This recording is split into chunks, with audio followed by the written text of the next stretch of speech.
Hi, this is Irish Eyes True Crime.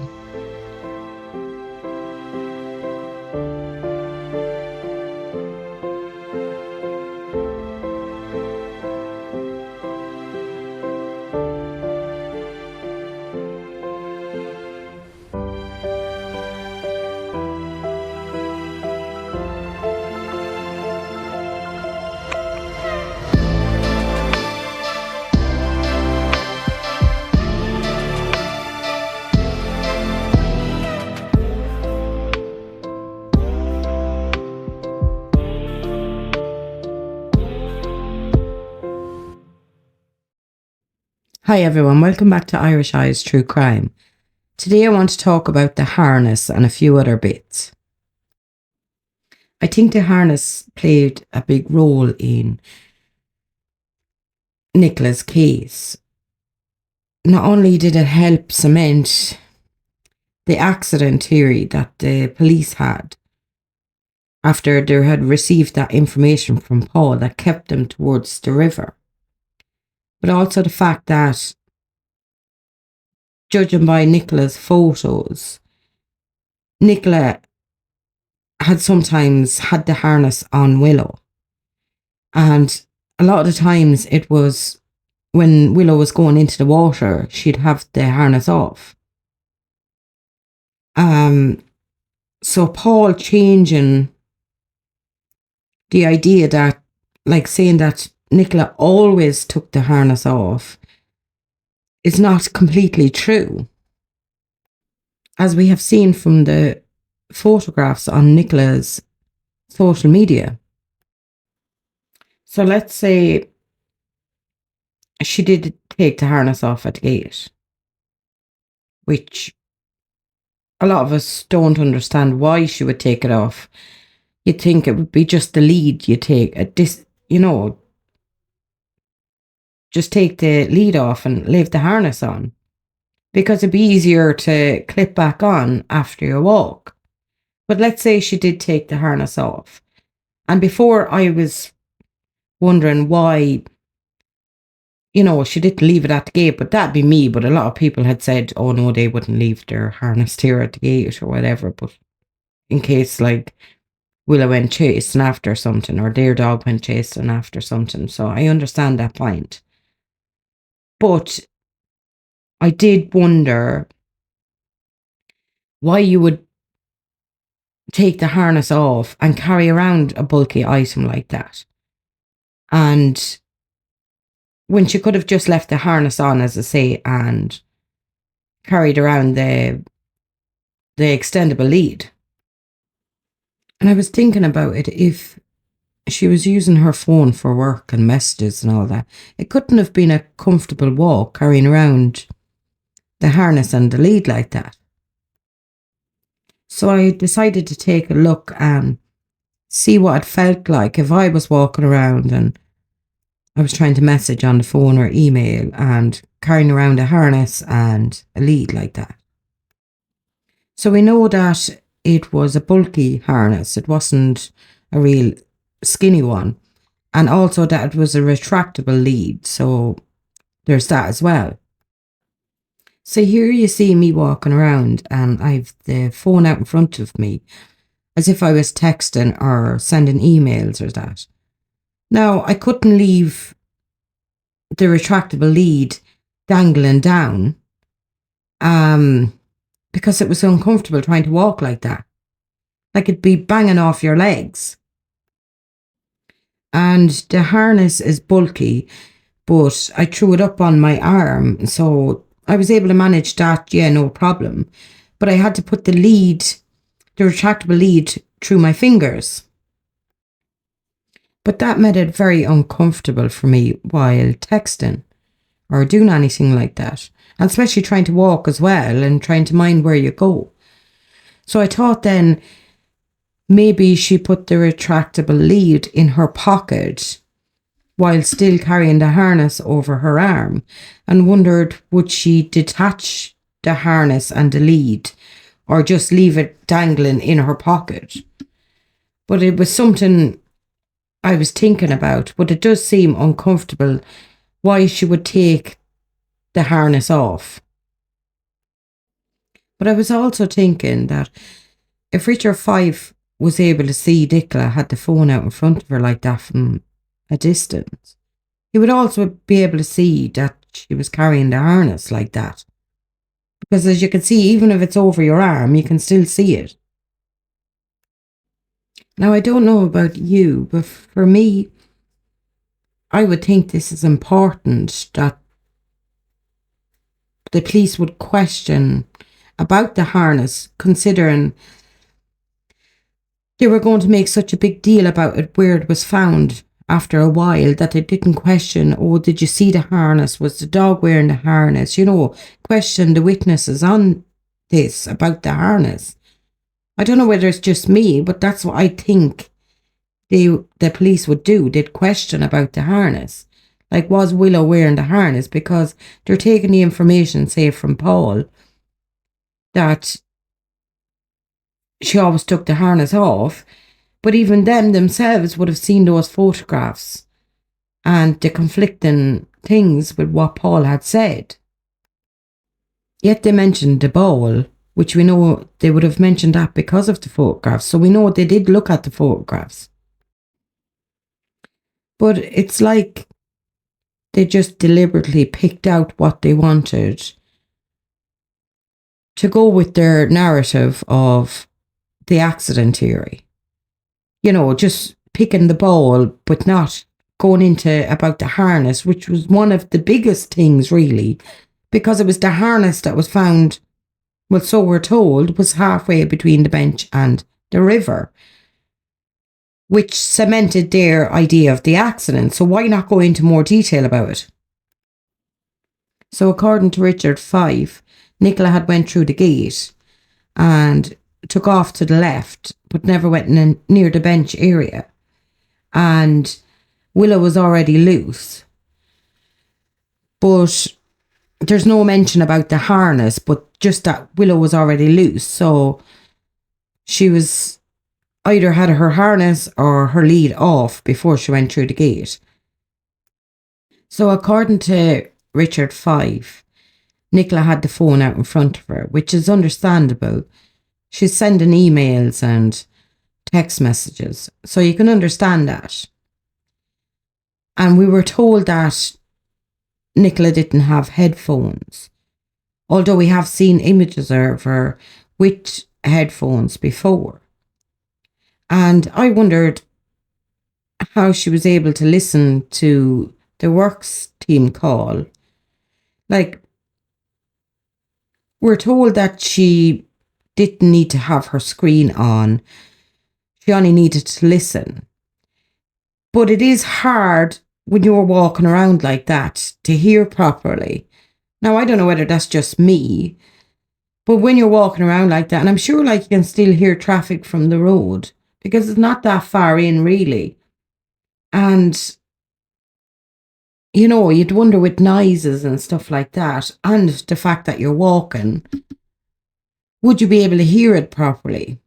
So I was wondering then, perhaps maybe when it got to the 901, where she had all of her work done, say emails and stuff, did she actually put earphones in her ear to listen to that call? As I said, while I was walking around, I did try out that, trying to listen to something, and it sounds very awkward. So I still wonder, was she wearing earphones when it got to listening to her work team's call? Because both witnesses were a distance away when they seen Nicola, so they mightn't be able to tell whether she was wearing earphones. So it's just a thought that I had. And if she had earphones, where are they? So I also wanted to check out what it would be like standing on a steep bank with the harness if you were going to be putting it on a dog, halfway down an embankment. Even though Nicola's friends who had went walking with her before stated Nicola knew not to stand down there. So the chances of her doing that was very slim. But you also have Paul, that went out of his way to say that Nicola took the harness off going through the gate and made a big point about her putting the harness back on at the gate when she's ready to leave. But yet, at the inquest, goes on to say that Nicola must have put the harness on, not at the bench, but halfway down the bank, near the river. Like, why would he even say that? So I tried several times, falling backwards, while holding the harness, while bent down or standing up. And every time that I fell back, I grabbed onto either, or held onto either the harness or the extendable lead. So I was thinking that if it was halfway, say, down the embankment, that they're saying that she had an accident. Well, she certainly is not going to reach the river falling backwards. Or if she's bent over, she'll just slip and she'll land on the ground right where the lead is. Because I tried that as well. Now, if it was right close to the river, chances are, if she had a fell or pushed into the river there, that harness or lead was going in with her. Also, every time you drop the harness and the lead, you will always see the lead as well.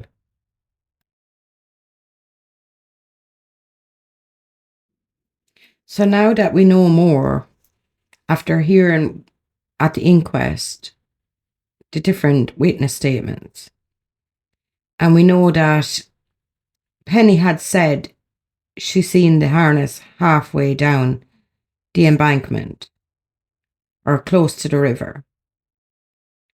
And Roger Jones said the harness was on the bench. So we don't know if either Penny is lying and the harness was never halfway down the embankment or near the river, or Roger was lying and it wasn't on the bench, or somebody moved it between either Penny and Roger, or someone else that's in the field had moved the harness. But no matter what, it doesn't add up. But also what made me wonder was that Roger Jones, his wife Susan Jones,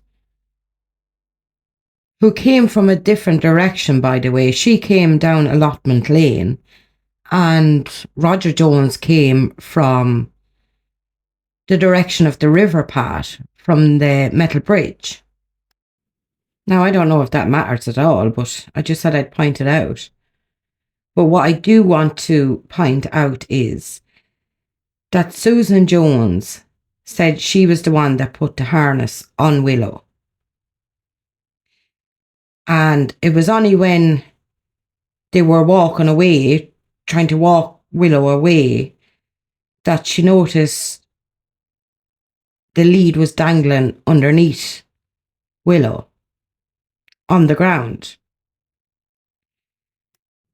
Now, I tried several times putting on the harness here.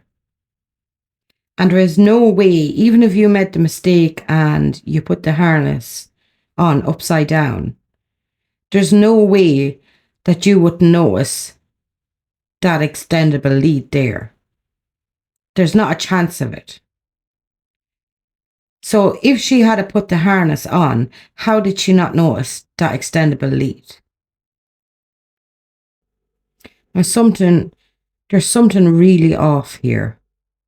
There's definitely something really off here, because there's no way you wouldn't notice that heavy extendable lead there. Like, even if she was in a standing position and not like me here that's sitting down, putting on the harness, you would still notice the retractable lead. But also, as Roger Jones had said, the harness and lead were on the bench when he found them. So Susan would have had to pick them up off the bench to put Willow in the harness. So how would she not notice that dangling down? I also wanted to mention this about the harness as well. The police would have us believe that Nicola got into a rush, that the Teams call was nearly ending and she got into a rush. And within around 2 minutes, she had went down the bank to put the harness on Willow and fell into the river and had an accident and was dead within a couple of minutes. All of that happened within around 2 minutes. The going down the bank, trying to put the harness on, falling, and be actually dead in 2 minutes. Now we know from the inquest that Nicola wasn't even in a hurry. Her Teams call didn't end till after 10:30. It wasn't at 9:30, which they had first said. So she could still listen to it for a lot longer. But also, learning from Paul, she didn't have a meeting till 11 o'clock, or 11 a.m. So she didn't have to be back for a good while for that. I don't believe that she was in such a rush that she kind of went down the bank real quick to put on the harness and had an accident in the river and was dead, all within 2 minutes. I don't believe it at all. But also, police and Paul at the inquest would have you believe that Nicola turned up the volume on her phone to listen to her Teams call while she went and put the harness on Willow, even though she wasn't ready to go. It's highly unlikely that she was ready to go at that time, considering she only logged in at 9:01, and to think that she was only on the Teams call for 17 or 18 minutes. But also, going back to what I said about the earphones, if she'd no earphones, she would have already had the volume up high to listen to it while she was going around that field. So I don't buy what they say about this volume turning up. Now we know that several buttons were pressed at that time when Nicola's phone was handled. And they tell us it was because she was turning up the volume. Now I ask all of you to go to your phone and press the volume up and see how long it takes you to turn the volume up. Because it certainly doesn't take 10 seconds. So what buttons were being pressed? Because I don't think it was just the volume button. It doesn't take you 10 seconds to turn up the volume. But obviously, there were certain buttons being pressed and messed with. So try it out.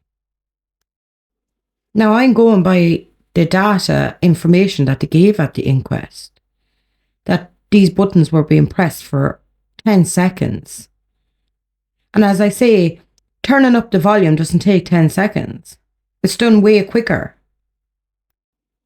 And they never gave an explanation to why there was other buttons pressed at the same time. I do not believe that Nicola was turning the volume up on her phone. Like seriously, they expect us to believe that she was turning the volume up, but also that she had no earphones, and expect us to believe that, considering she would have needed the volume up as loud as possible going around that field. Also, I wanted to say as well that Penny at the inquest had said she didn't pick up the harness. And I wonder why Penny didn't pick up the harness as she touched the phone because she was able to tell that there was men showed up on the screen of it, and police had said by the data it was being touched. She touched the dog, and it's not like she didn't see the harness because she said she did see the harness. And she was the only person who claimed it was on the ground as it made its way to the bench by itself afterwards. So was it ever on the ground? It's hard to know what to believe. Like, I do wonder about it. Was it ever down the bank? Or might it have been an afterthought of an idea to cover something up, to say that it was found down the bank, but it might never have been there because there was no markings on the ground, like of an altercation, of a slip, or of anyone having been there. I also wanted to ask you and see what you think as well, that the police all along, and this would have been from the statements that they had taken from, say, Penny and Ron and all that there, but they had been saying all along that Willow was running between the bench and the gate. But Penny said that Willow was running from the bench to the river's edge. So, I mean, obviously there's wires crossed here. So who's telling the lies? And what reason would there to be to lie about this? So I'm going to leave it there for the moment, and because I want to work on a few more videos. So thanks very much for watching. I want to say thanks to my beautiful girl, Winnie McGugan, here in the photograph, who is the guinea pig for the harness. She wasn't impressed with me, but she got some nice sweets afterwards, so she's fine. So goodbye for now. Be safe, be happy. Love, Irish Eyes.